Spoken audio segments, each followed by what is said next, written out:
Receive without interference. BD0559 from August 28, 1938, taken from book number 12. You must obey the inner voice and thus accept what is offered to you.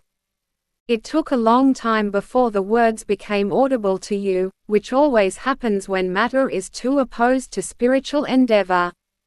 And this was the case because of the food, which did not yet allow the body to fully rest and therefore also had a hindering effect on the spiritual experience. Full rest must first occur in order to guarantee the reception of spiritual gifts without disturbance.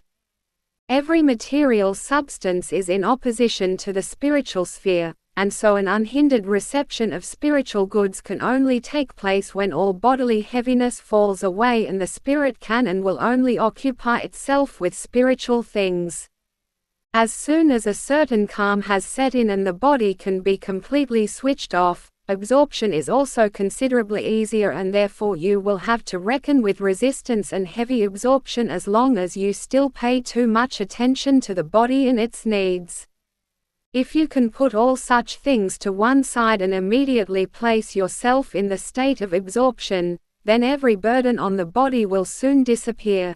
You will become insensitive to physical inhibitions and complaints, and you will be completely detached from matter for the duration of the absorption.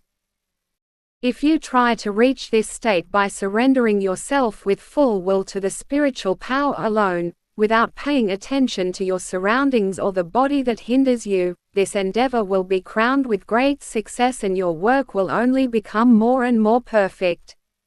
Jesus gave his disciples an extremely valuable teaching on the Mount of Olives and tried to make clear to them the concept of the unhindered penetration of God's power into the believing earthly man who withdraws from the world. And it happened while he was speaking that they all felt the power in themselves and were thus able to follow him spiritually without any actual effort on their part. This power will also pass into you if only you expect this power in full faith and desire to accept it. And so turn today to the truths that are to come to you on behalf of the Lord. Every soul has within itself the urge towards the eternal deity, but it is prevented by the body from fulfilling this urge.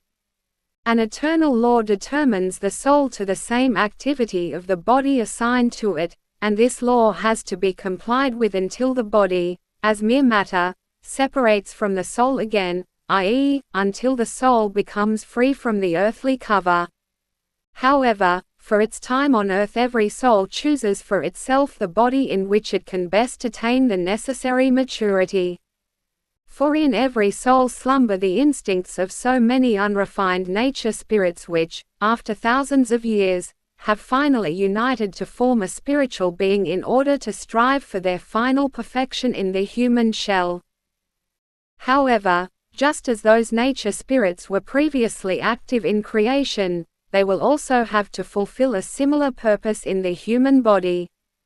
Certain characteristics will always appear at equal intervals, which find their explanation in the soul's previous life. And so the body will often have to adapt to these previous states, which is why there is often talk of heredity. The more versatile the human being is as such, the more different soul particles his soul has to show and the more difficult the battle will be which such a soul has to endure in earthly life, for the body enters into every desire of the soul and both soul and body must now try to become master of all these peculiarities which are therefore inherent in the human being during the time on earth in cooperation.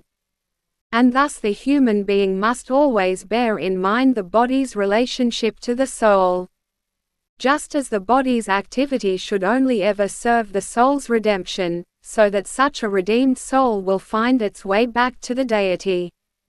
But how, on the other hand, the soul suffers immense agony when it is held back from its true destiny by the body's resistance and its worldly desires, and the dark shell around it becomes denser and denser.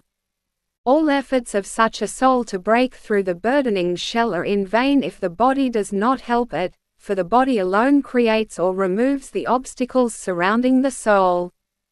And in this realization the human being must constantly endeavor to serve his soul incessantly, i.e. to support it with all his strength to get rid of its shackles, and thus the body must always defeat itself where the soul's characteristics can be felt particularly strongly.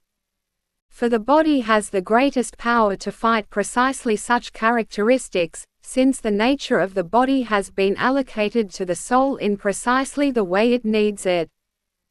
Amen.